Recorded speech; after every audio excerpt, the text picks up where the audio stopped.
So evidently we've improved things a little.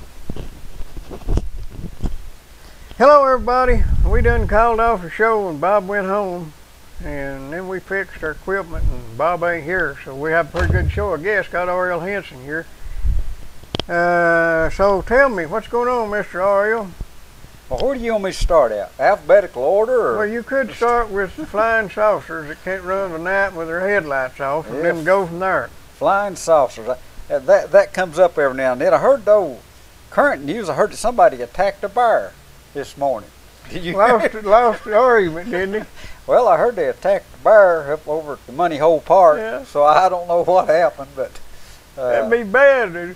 It's like that feller, he was walking down the road, an old farmer walking out, and he looked, and there's a guy over in the middle of his field, and he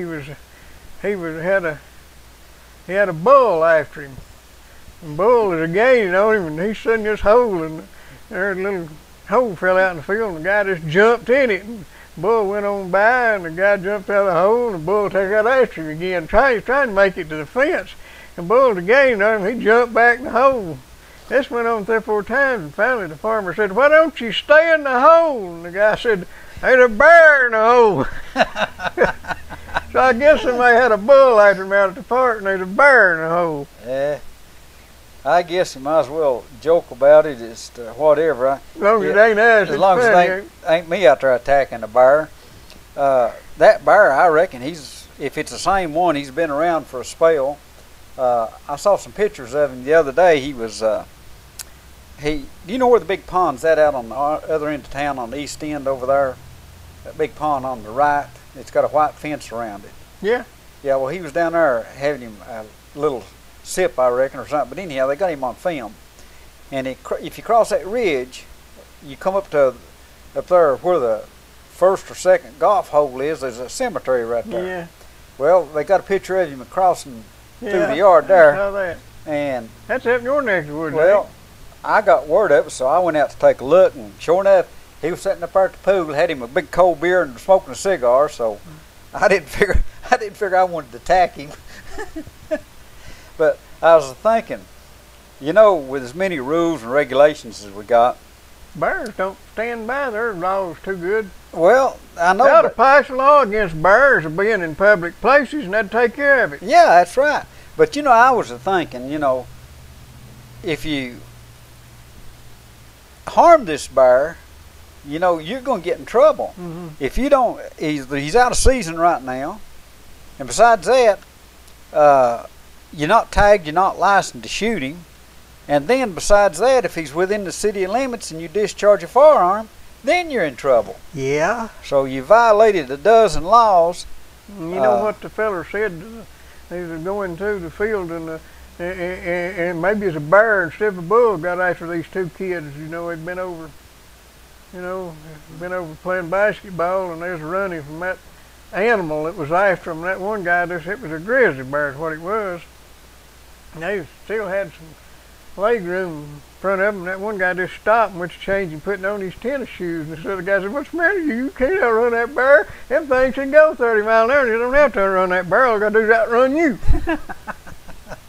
Yeah. There's a lot of stories about people getting chased by bears and stuff. Yeah, I heard something about Sasquatch or something the other day. But anyhow, this is useless trivia. Part of it is. But I tell you what, I've been kind of leaning toward being a conservative and whatever else. And the other day, I'm kind of changing the way I'm looking at things, I believe. I saw our president, the one and only, up in, was it Alaska the other day we visited? Well, he's up there and the snow caps are all melting, everything's melting and going away. They just ain't going to be no ice. And it turns out that America has 2 icebreakers. I reckon that's that big ship that goes up there and breaks through the ice. Mm-hmm. And Russia's got 42 icebreakers. Well, we got 2. A lot of scrap iron there. Yeah, a lot of scrap iron. We got 2 icebreakers. All the ice is melting. And you know what the president has declared?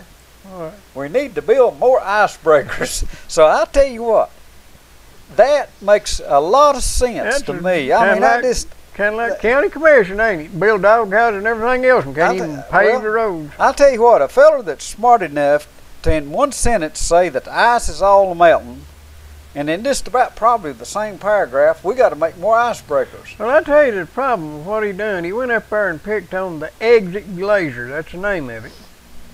It's been melting, they know, for the last 200 years. They don't know, they know that it's been melting really for the last 10,000 years.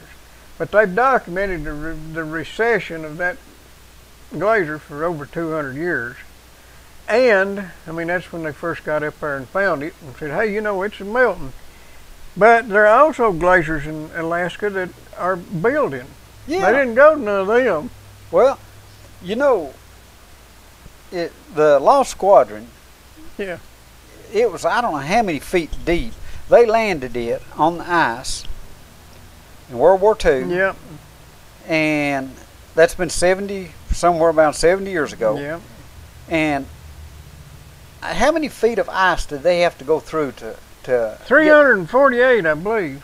I know it was 248 or 348. I went up there and saw that airplane. Did you see it? No, I never have. Well, it got covered up. nostalgic. There was that much ice built up in Greenland. It's supposed to be melting. It built up that much ice between 1940. Into 44 or 45. No, I believe it was 40. before the war started. I believe No. it was in 40 or 41. They didn't have that wait a minute.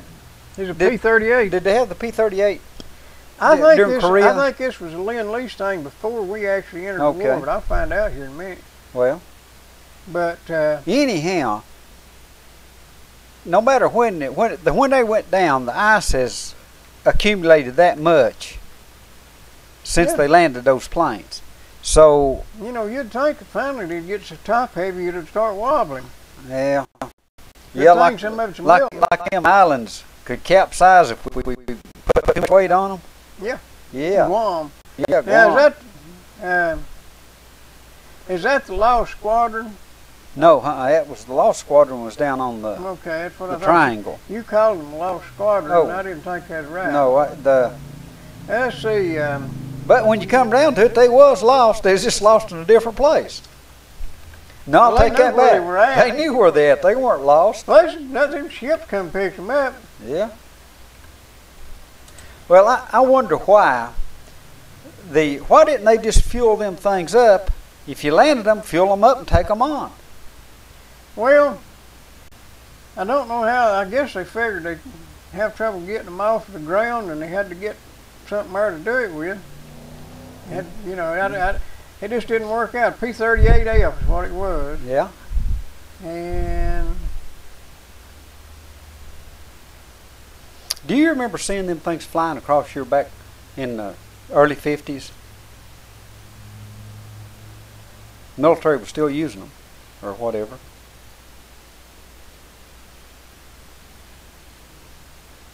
But anyhow, no, I don't remember. I can remember we used to have some sort of an organization, a committee or whatever, and it was some kind of like a Civil Air Patrol, and there was members of it, and they documented sightings.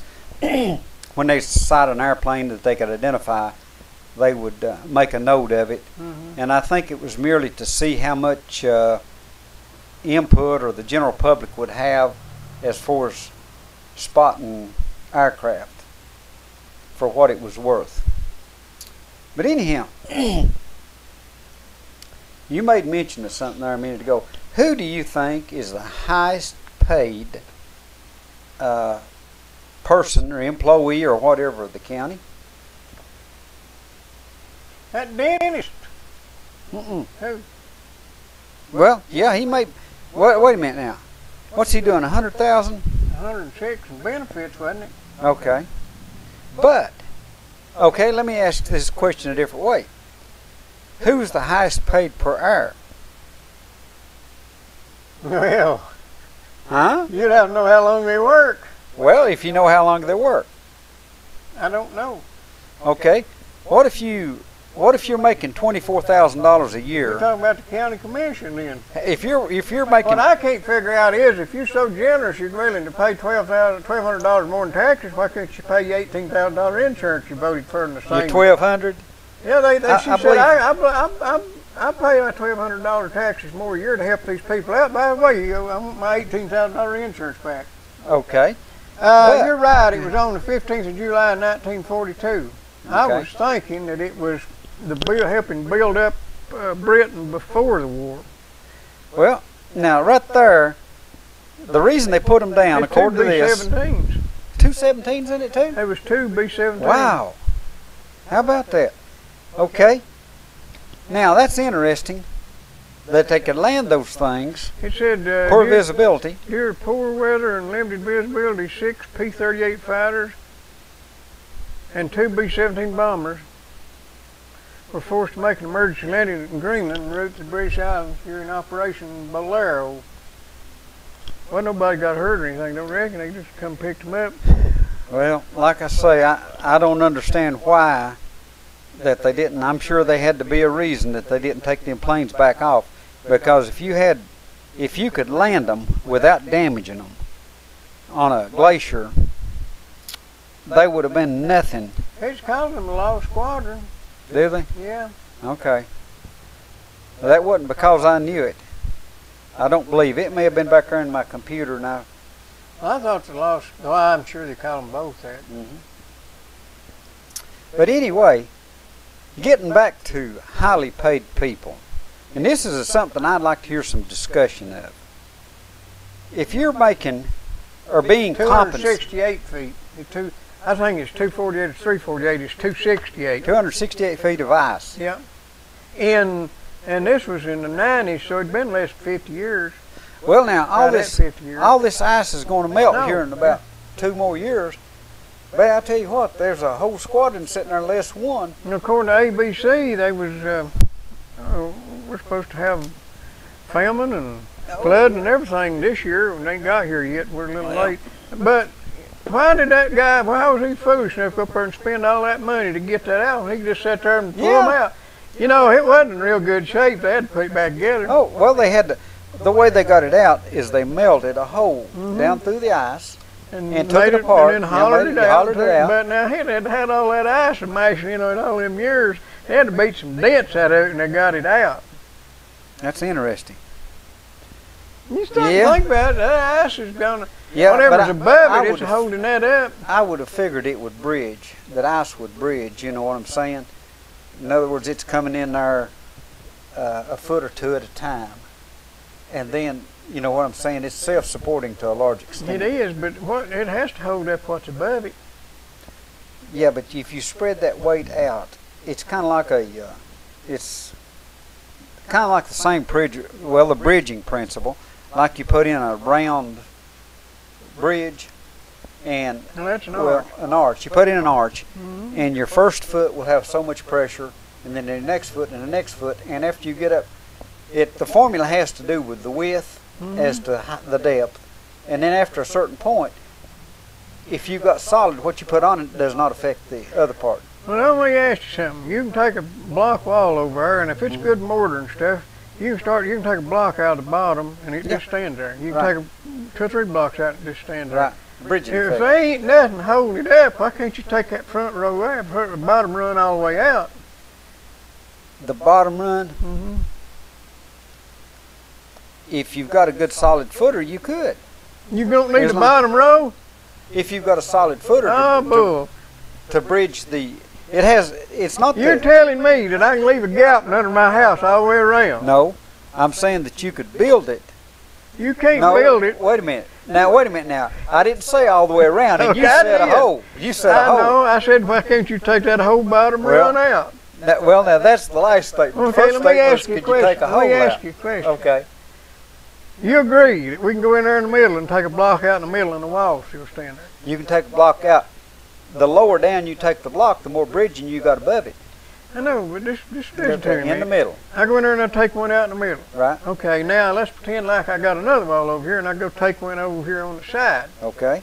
Okay, I got another wall and I take one out on that side. Where is the one holding all the weight up?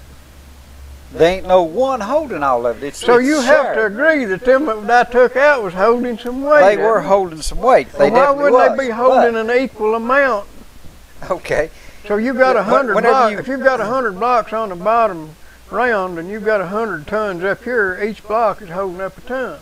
Well, the bridge effect, whenever you take out that one, you do release a certain amount, but nowhere's near enough to make it collapse. Well, what I've got here is enough friction, is what it really amounts to, for that bridge to stay together. But that original block was holding up its share to begin with. Well, to begin with, that's correct. To begin with, yeah, right.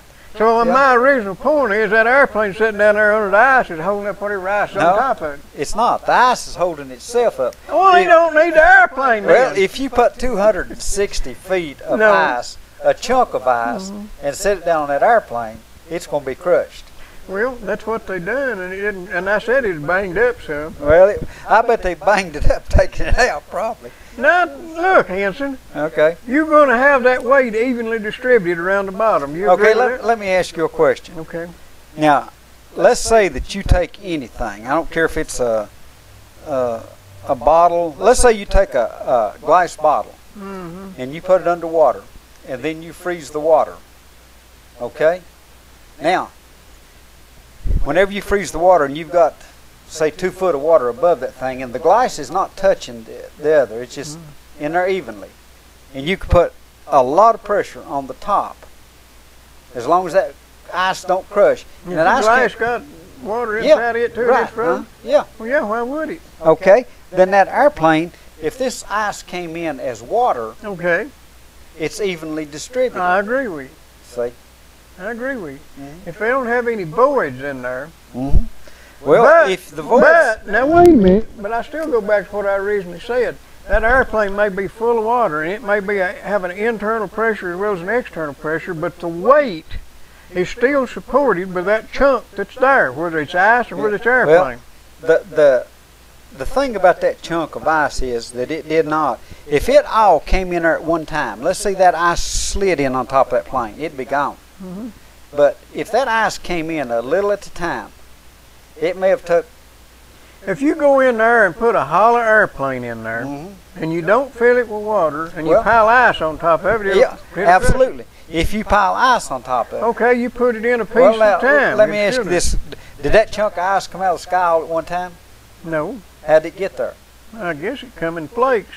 Okay. But let me ask you a question. Let me ask you a question. You take a man out here and put him in a ditch and cover him up with sand, what happens to him? You're talking about two different things. You're talking about a living organism, and whenever you put a body... I want to know what happens to him. First of all, if you put him in sand up to a certain level... Put it in a gravel at a time now. Okay. I don't care what you do with him. You put him in there. Every time his heart beats or he takes a breath and breathes out, that sand will take up that displacement. Now we're talking sand, we're not talking ice. That's right. Okay, his circulation will stop. Like if you put a person in a Why? situation. Because that pressure's on him. Well, the weight of the sand. Right, but also what gets him is the pressure. Is his circulation will stop. What gets him is if you'd open his mouth and you could feel him full of sand, it wouldn't hurt him. I believe you feel him full of sand. I don't care where he's at. Nobody would mash him up. Well, it might hurt him, but not that way. Well, but now, I'll take that back. See, well, anyhow, we're getting off on all kinds of stuff here. It would be the displacement of the pressure on the body. Now, the body will stand a certain amount. Let me ask you a question. If you're in an elevator, okay, and you're up on the 19th floor. 19th, huh? Yeah. And 29. 29th, okay. Okay. And the cable breaks. Okay. And it ain't one of them oldest elevators that won't fall. It's one of them old kind of hillbilly elevators that does. And it falls down through here. And just before the elevator hits the ground in the basement, you jump up. Will you be all right? No, you won't. Why not? Well, because when you jump up, you've already, I don't know exactly how many feet it takes to reach... terminal velocity. Yeah, I believe 120 mile an hour is the falling speed, I reckon, of the human body. Yeah, and our elevator's probably... Yeah, that elevator's probably going to soup it up some. The thing of it is... No, it'd be slower because it's wider. You displace more air. When it starts, chances are that you and it are going to be going down at the same speed. In other words, Now- you're telling me the elevator's going to get there going 120 mile an hour, and I'm going to get there just an instant later going 100. Let me tell you something, and I learned this a long time ago. If you're dropping at that speed, it's going to be almost impossible for you to jump up. I don't agree with that. Is that right? Well, I'll tell you what. Try to jump off of a piece of equipment. When it goes to roll, Well, that's because it's following you over. well, no, it's going out from under you. Whenever you go to jump, you ain't going to jump the way it's turning. Okay. You're going to jump the other way. The way you had And it your going, I was base- going to jump this way. Well, your base, the base that you're standing on, when you go to jump, and if it's moving out from under you and you jump, chances are you're going to go straight down instead of way out there where you Well, thought that's you because was. as it goes, it gives you a little angular momentum to follow you in this direction. No, you're not going to jump the way it's falling. You're going to jump the other way. No, I'm telling you, it's falling that way, and as it comes up, it's pushing on your feet. That's going to help you to jump, but it's also going to hurt you about getting off because it gives you a twist. It lays that English on you as you get out. So that's going to impede your lateral. Well, I come to the conclusion a long time ago. If that piece of equipment's only going to roll once, and I've done rolls too. But let me tell you, if you jump up in that elevator, and let's assume that its maximum speed's 120 miles an hour, I think it'll be less, but that elevator is going to hit the ground at 120 miles an hour, and you're going to hit the ground at 120 right. miles an hour. But you're going to get there just an instant later. Yeah, but So you're the still elevator's going to smash the floor, and you're going to smash the elevator floor. Yeah, you better be picking out which bones. I'll tell you what, if you had time enough to think about it, I wouldn't get on that elevator. well, I wouldn't either, but I don't think it would make much difference if you fall that far. Let me ask But you you darn another sure question. would want to bend your knees, that's for sure. Let me ask you another question. You got a tank here of water in it. You got it sitting on the scale, it's weighing 10 pounds. You put a 3-pound fish in the water and it's swimming around. What's the scale going to read? Common sense said it would weigh 13 pounds. Because if you had a base number and you add another number to it, whether it's a fish or anything else that you put into that water. Would it make any difference if that fish is floating or if that fish is laying on the bottom dead? No. Most people won't believe that. No, But you have to it support makes no whatever you difference. put in it, even if it is a float. That's right. It still weighs no matter what. Let me ask you another question. Boy, you're wearing me out here. You know, you're stretching my third grade education. Let me ask you another question. Let's say you've got a boat here in a swimming pool and you've got a nickel. Yeah. And we got a very precise measuring outfit here. Okay. Say this boat is at least big enough to ride around in. Let's say it's 10 foot by 3 foot or something. And you flip a nickel in that boat and you see how much the water comes up. Right. And you ride it down. And then your buddy's in the boat and he throws your nickel back out and you pitch it in the pool. Instead of the boat, you pitch it in the pool. And you measure it and see how much water comes up. Which time is it going to rise more? It's going to rise. Now, your buddy's going to stay in the boat, right? Yeah. This is not a trick question. It's going to raise the same amount. No, it ain't. Well, let me think a minute. Displacement, weight. Okay. Okay, I got you. I see what you're saying. The dense. Wait a minute. Let me think a minute. Okay. This goes back down. What are you trying to? The specific gravity of the item introduced. I told you it was a nickel, and I told you I was putting it in the pool. I either throw it in the boat or I throw it in the pool. Okay. That's all the information you need to figure it out. Weight. Okay. Here's what it boils down to then. Is if the nickel is not the same specific gravity as the water. No, it can't be. It's a nickel. That's right. It's going to have less. It's going to have a floating effect put in the water, whereas it's going to have a gravitational effect put in the boat. Well, Okay, the gravitational pull in the boat as opposed to the water can be different because the only way that the nickel, if it had the same specific gravity as water, it wouldn't sink. That's right. So it's heavier than water is. Certainly. So your specific gravity is different. More or less. The specific gravity of the nickel is more. Okay. Because if it wasn't, it wouldn't Well, sink. the specific gravity of water is 1.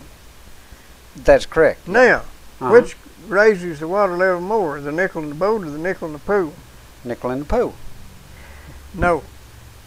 Wait a minute. No, you're right. It would be in the boat because the Wait a minute now. I don't know. That's a good one. I'm going to tell you why I'm right. Okay. You throw the nickel in the boat, it floats. Right.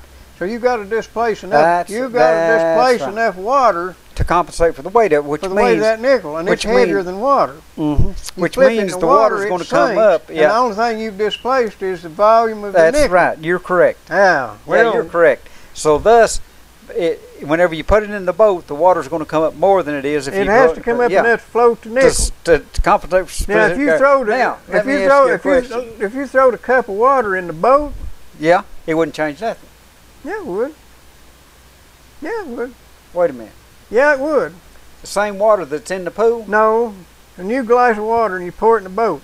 Okay. It's going to raise the water level some because it's a hole in the water. Yeah, right. If you pour the water... Now, I'm talking about if you took the water out of... Okay, go ahead. Yeah, you take the same glass of water and pour it in the pool, it's going to raise the water level too, right? Yeah. Same amount. Yeah. Okay. Do you know where I saw the trick to this thing is... was McDonald's. Yeah. You remember that? No. McDonald's were buying potatoes for their French fries. Yeah.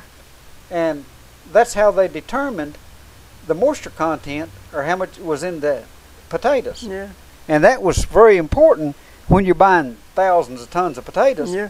Is the water content. And you know how they determined the water content. The piece you can count the water to come out? Yeah. They took a pound of potatoes or whatever on a scale and then eased them down into the water, which is not a true measurement. If you consider the meat of the potato would have to be the same specific gravity as the water. Let's see, no, what do you mean less. The true measurements? You want the volume of the potato? No, you want to know how much moisture is in potato. And then what you do is raise the scale of what the potato weighs above water, and then when you put it below water, what it weighs. So the specific gravity of the potato has to be greater than the water, or the potato would float. No. Yeah, you said that right. Yeah. But here's the thing about it. They probably didn't really care an exact measure of the water content. They wanted a relative measurement so they'd know whether they could use it or not. I mean, well, as long as you say, well, this is what we get on a tater we want, and as long as we get that, we're okay, and we don't care what that means, as long as we get that. I would say that the moisture content of a potato, and I'm talking thousands of tons of them, would affect all sorts of things like the cooking time. No, I'm sure. And everything else. Yeah, and the heat of your grease, you throw a bunch of taters in a deep fryer, and it just immediately drops temperature. It takes a good burner to keep that temperature up there. But now, back to the question at hand. Who is the highest paid hourly worker in the county? I'd say the county commission. I don't know. Well, if you're getting paid to the sum of $24,000 a year, that's $18,000 plus the $6,000 you get paid to show up. Yeah. You get paid $500 a month to show up. Yeah. Well, no, I'll take that back. You get paid $500 whether you show up or not. Yeah. And you also get the word they're using, or the number they're using, is $18,000. Yeah. So you got $24,000. Okay. $24,000, and you've only got, most likely, no more than 2 hours a month that you work. That's the reason they have a workshop, so they make sure you get everything done there and then go home. You got a workshop is 1 hour. Well, I'm going to tell you something. I wouldn't have the job at any price because you got somebody calling you and fussing at you. Well, I'll tell you what. I've been thinking, I've become one in progressive.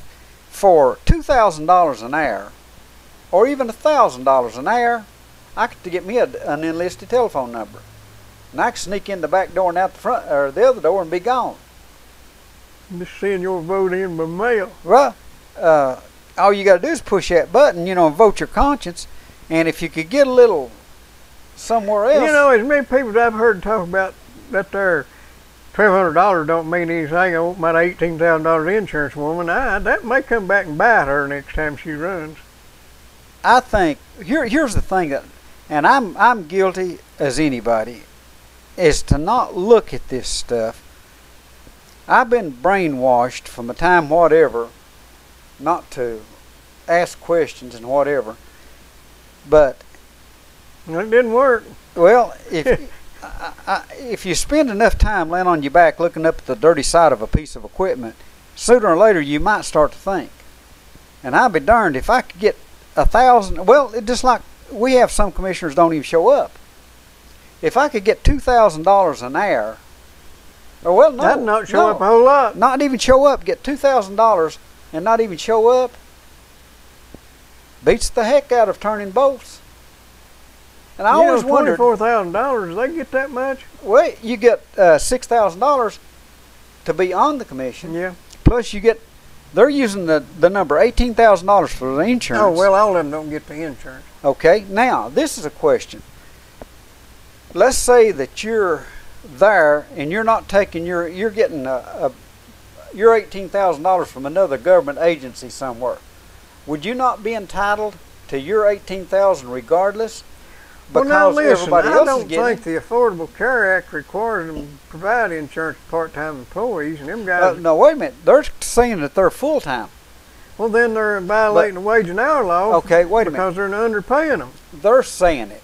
Just because they're saying it, that's kind of like Obama or Clinton talking about which is the best cigars to use. Yeah. That don't mean that But that look, is fact. how much minimum wage now is, what, 7 something? Yeah, an hour. Yeah. So, if they're full-time, they're working 40 hours a week, ain't they? No. Yeah, now well, that's full-time. they should be. No, they've cut that back now. If I'm not mistaken, 30 hours is considered full-time now. Okay, 30 hours. I Let's believe. give them $10 an hour. That's $300 a week. That's $15,000 A year. Yeah, but they're only getting 6. Why ain't the Well, wage and hour people down there jacking them up? They would me or you. You know, that thing where we stand up and we put our hand on our heart and we say, I pledge allegiance I to don't do that. the socialistic states of America. I don't think we're indivisible. Okay. And I don't think we got liberty and justice for all either. The last part, liberty and justice for all. I haven't said that in many years. I don't like that when I got to thinking about it. Well, you know, that was written by one of the Bellamy boys. I can't even remember their name, but there was this Bellamy guy that wrote this here book called Looking Backward, and he wrote it about 1880 or 90 or something like that, and started the whole progressive movement. And he wrote it as if it was the year 2000, and this guy pulled a Rip Van Winkle. He'd gone to sleep or something and woke up in the year 2000, and he's just amazed what had happened. Well, nobody worked much. Everybody just, all your needs were taken care of. Everything was just wonderful. And people got so involved in this, believing that we now had the technology and the intelligence and the capability that if we just do this thing right, everybody'd have plenty. And that's true, but it won't work. And they had these Bellamy societies all over the country, and it's just like going to a picnic. They'd have these big meetings, and they all get up there and make speeches, and we're going to go out and change the world. You know, over here at Jamestown, what's that little guy named Thomas Hughes made that little town over there? Pall Mall? No. That one there, the one that was the perfect community, you know. Oh, yeah. I'll think of it in a minute. I know what you're talking about. Yeah, they came here from, was it England? Yeah, they was going to. Yeah, they was going to have anyway, them are perfect societies is happening everywhere. And it didn't work out real good, but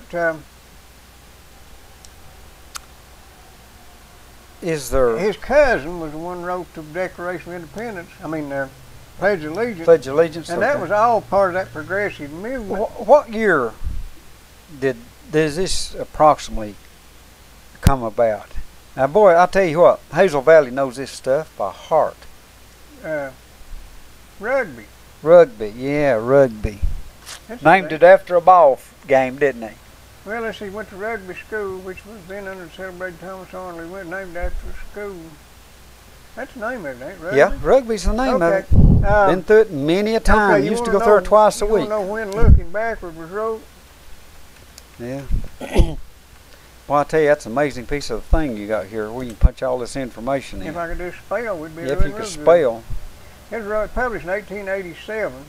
Okay, that would have been 65, 75, about 20 years after the No, it Civil War. published what it says 1887, 1888. They can't make up their mind. Well, A utopian science fiction novel by Edward Bellamy. And this started, it's one of the few books ever published at all, most immediately on its appearance, created a political mass movement. In the United States alone, over 162 Bellamy clubs sprang up to discuss and propagate the book's ideas. Owing to its commitment to nationalization of private property, the political movement came to be known as nationalism, not to be confused with the political concept of nationalism. The novel also inspired several utopian communities. And this boils back down. Well, whenever you say commune, of course we've experienced communes back in the 60s too, where everybody went in, lived happily, and sniffed the flowers. But that's the root word of communism, when you come right down to it, of course. But anyhow, I keep thinking we're a bunch of idiots. Well, let me go back to a book I'm reading right now. I'm reading a book called Obamanomics. yeah. That brings to life to begin Who with. wrote that? I believe his name was Torbit. I don't remember. I He's know I've seen it. I've read excerpts. Well, Never you read ain't the missed book. much. But anyhow, he was an economist, some upscale school, whatever. You know what that means whenever you come right down to it. But Thinks he's better than us, does he? I read some of the speeches. This is some of the speeches while the anointed one was running for president.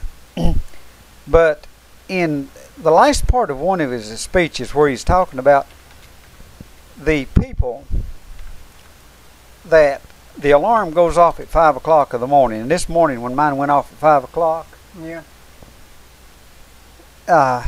he says, and they put it into so many words that when the idiots out here declare, when that alarm goes off at 5 o'clock and they look and they go over and slap that alarm and say it ain't worth it, he said that's when we're in trouble. He says that we've got to keep them people motivated. If we don't, he can't play golf or take $400 million vacations, because these people that punch that clock at 5 o'clock in the morning, drive for an hour to get to work, get back at 6 o'clock or work 2 jobs, those are the people. Without them, he can't have 6 planes flying him over yonder to watch a glacier melt. Yeah. So whenever that clock goes off at 5 o'clock, and when I went to slap that clock this morning at 5 o'clock, that thought about that, you know, I'm one of them. I'm one of the idiots that does it. Well, that's where Atlas Shrugged comes in. You read that, didn't you? Yeah, I've read it, and my copy is somewhere. I loan my books. Yeah, And I I need- loaned one to a fella. I forgot I had it. Somebody brought it back, and I loaned it to somebody else, and I know who's got it now, but I ain't seen it since. Well, I loan the books that I read that are worth reading, and I don't think Obamanomics I'm really wasting my time. It's just something to kind of wind down at the night. Usually it's after 11 o'clock when I get to do my reading, and this last night, well, it's nothing unusual, 11, 12, 1 o'clock in the morning or whatever. But when that clock goes off at 5 o'clock, and I'm going to become, I believe, one of these here socialists out front, and I'm going to say that these are great people. They're building this country. Get up, go out there, work hard, whatever. In other words, at the crack of dawn, you're going to get up and stuff something in the crack and go back to bed, right? I'll tell you what. If you just stop and think about it, and the upcoming generation, a lot of them have got wise to this stuff. Some of us old people figured it out too. Yeah, we figured out a little too late what we've done. Yeah. You know, the fella right now ought to, well, I ain't going to say ought to. If he had any sense, he probably would. Y'all just go live off somebody else. Some people They got no qualms whatsoever about taking every handout they can get, getting every check they can, and not working any. They ain't a bit ashamed to hold you up in line while they pay for stuff with their food stamps and try to count their money and have a little extra to buy some cigarettes, and can't get checked out for talking on their free telephone. Well, I mean, that whenever you say free, and I know you know better, that's free to them. Yeah, it's free to them.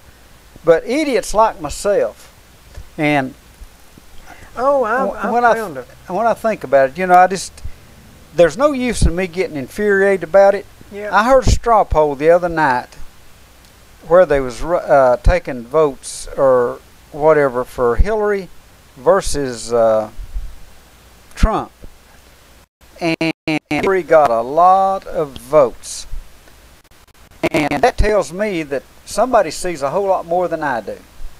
I don't believe that she had one of them our private email servers. I think somebody just made that up on her. I wouldn't doubt it. I don't think that she done that. It's a vast right-wing conspiracy. It's what it is. I think she is the most honest person there ever was, and they just put this together and whatever. And I don't think it was ever hacked into or anything. As a matter of fact, I don't think that she ever done it. Are you bringing up something interesting here? Yeah, but I can't think of the name of it. Oh, what was that? I'll find out for you. I just don't know right now. Yeah. But I just happened on it, there's a movie that was made. This guy goes around and kind of documents all the wonderful things that have happened under Obama. Oh, and do you know that the unemployment fell to 5.1 today? Everybody quit work. Oh man, I'll tell you what. But the work situation has never been better. He really does it. I watched the movie, and I can't remember what it's called, but he went around and showed how people was living off the dole. Mm-hmm. And you remember that woman that she was a black woman. She just tickled death because Obama was going to get elected. She wouldn't have to worry about paying her electric bill. Her house payment mortgage or whatever. Wouldn't have to worry about her and all that. Yeah. Well, you know what? He found her down in Florida and interviewed her. Is that right? And it was shocking, is what it was. Did she have a new house then? Or no. New phone? Let me see if I can pull it up. I think I can go that way and find it. Let's see. But I believe that with as many people that there is right now that believes in socialism, they can't be that many people wrong.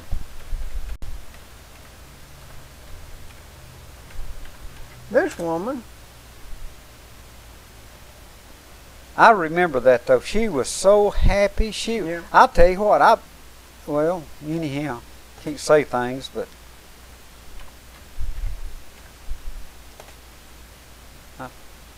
I figured she needed an underwear change and she's excited. Well, I'll tell you. Years later, right here it is. Right here it is. Mm-hmm.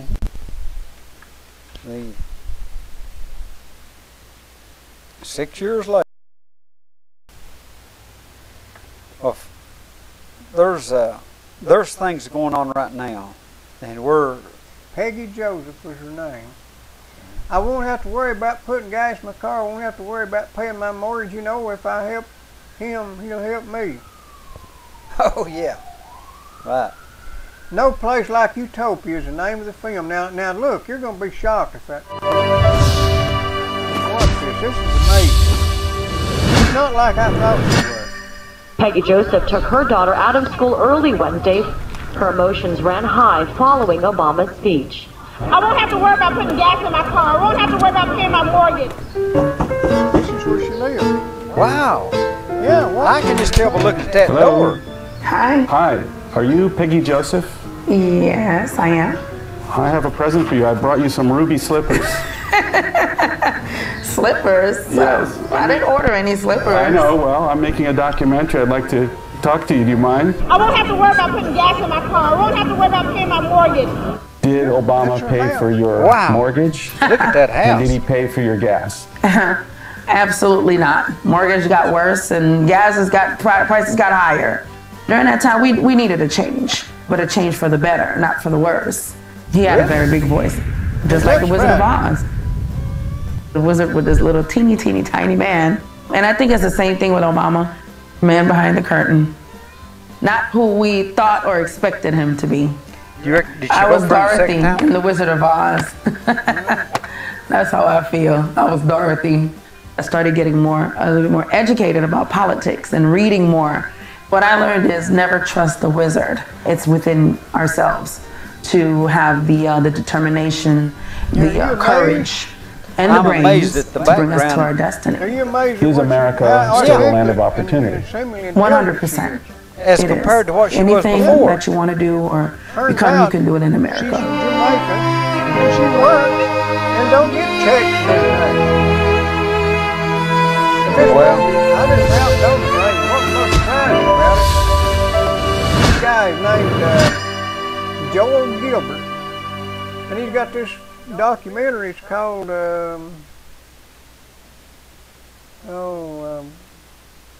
No Place Like Utopia. And I watched this thing, and it's about, it's over an hour and a half long. And you know, he went to different towns to see how these things had changed under Obama, and that was shocking.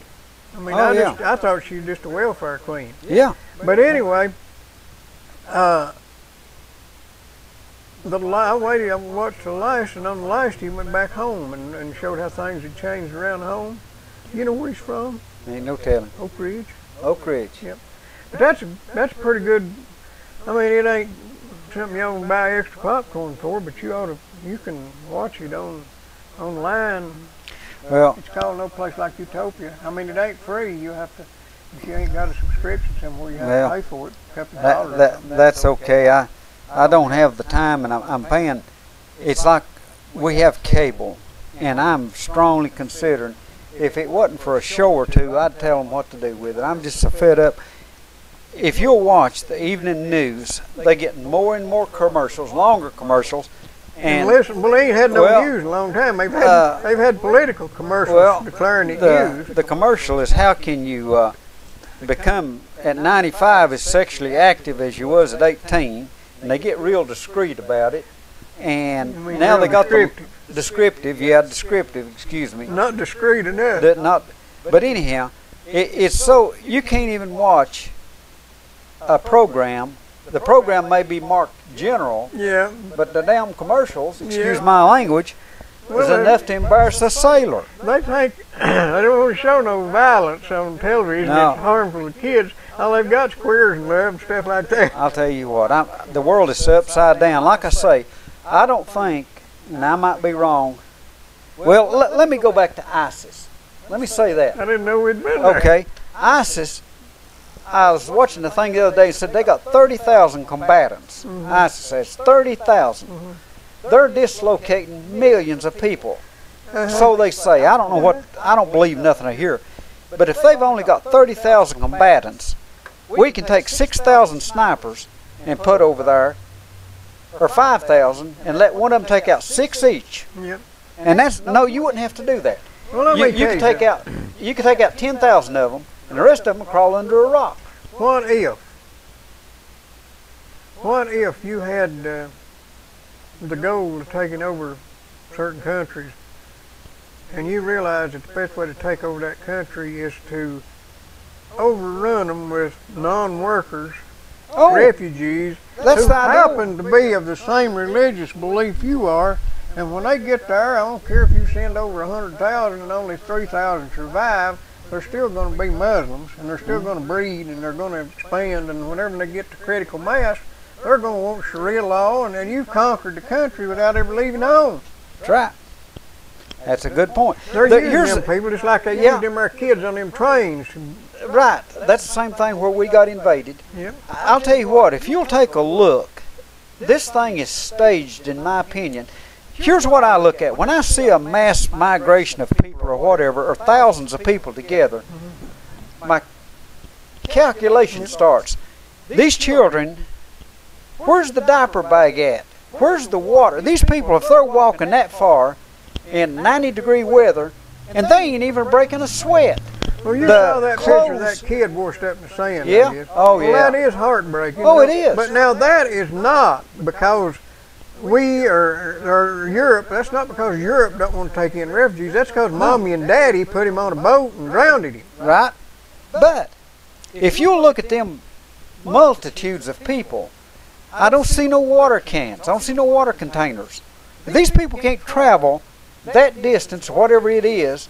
And here's the other thing. They're tough. That's the only reason they made Tough it my that hind way. end. Tough don't clean them clothes and don't wipe them butts. That little kid was looking pretty good, wasn't he? Well, they don't wipe their rear ends and whatever else. And I'll guarantee you put somebody out there, I don't care how tough they are, and you walk them, their clothes will be sweaty and sticking to them, and they'll be stinking. Yeah. These people ain't stinking. Them clothes are clean. Their hair's in place. I tell you, you put somebody for 2 or 3 days in the Well, if you're going to get brush, on network bush. TV, you want to primp a little for this. Well, I think there's something stinks about this thing.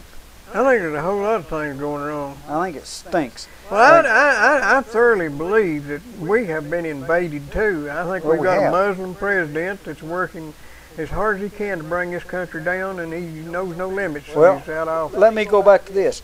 Where we've got these multitudes down there that are whatever, where is the United Nations? Oh, well, they don't get involved in stuff like that.